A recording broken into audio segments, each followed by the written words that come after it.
Good morning everybody, and welcome to today's golf drills for the garden newsletter video. This week we're discussing sloping lies, and today I'm going to talk about the shot where the ball is above your feet. So this shot here is probably easier to retain your balance because with the ball above your feet, the ball is in effect closer to you, so you have to naturally adjust your spine angle and make it more vertical, so you're starting to match your spine angle to the angle of the slope. So it's easier in that respect to have a balanced position. Still making sure your weight's central, but you'll definitely feel in a more upright position. If it's a very extreme uphill lie and the ball feels considerably closer to you, you can grip a little bit down the handle just to give, because it is in effect closer to you being higher up. So the key thing now is to feel the shape of the swing again.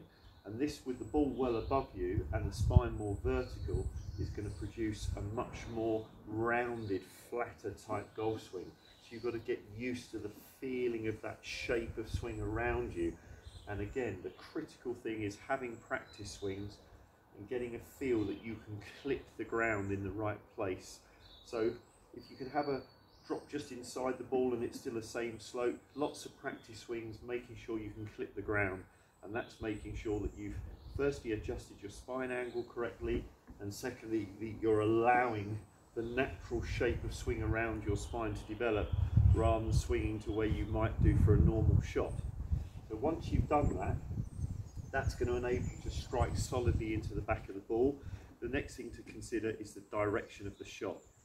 Now there's a couple of things. Firstly, because the swing is more rounded, you're more likely for the club head to rotate round and give you a shot that goes right to left in the air. The other dynamic which comes into this as well is that it changes the lie angle of the club, and that has a bigger effect on short irons than it does on the driver. So let me show that to you. This is how you could easily see this for yourself at home. If you pick your most lofted club, a sand iron, if you point it in a normal setup position so that the bottom leading edge of the club is facing the target, and you put another club in the center of the face, when it's in the normal position you can see that the face of the club is pointing in the same direction as the bottom leading edge of the club. However, if you were to tip up significantly to a 45-degree angle, the leading edge of the club is still facing the target. However, now you can see that the face of the club is now aiming way left. So I'll show you that again. There's the face at the target. As you lift it up, the face is now aiming a long way left.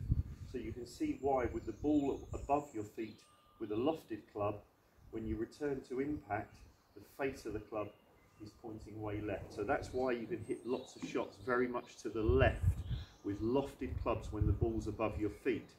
Now it does have a lessening effect because with a driver or a very straight face club, whether it's there or there, doesn't affect face direction as much because there's less loft on it. So you can't fight this. All you have to do is aim far enough right of the target. So if I was aiming in this position here, it looks like I'm aiming a long way right, but now, and the leading edge of the club is in line with my body, but now the face of the club is actually aiming towards the target.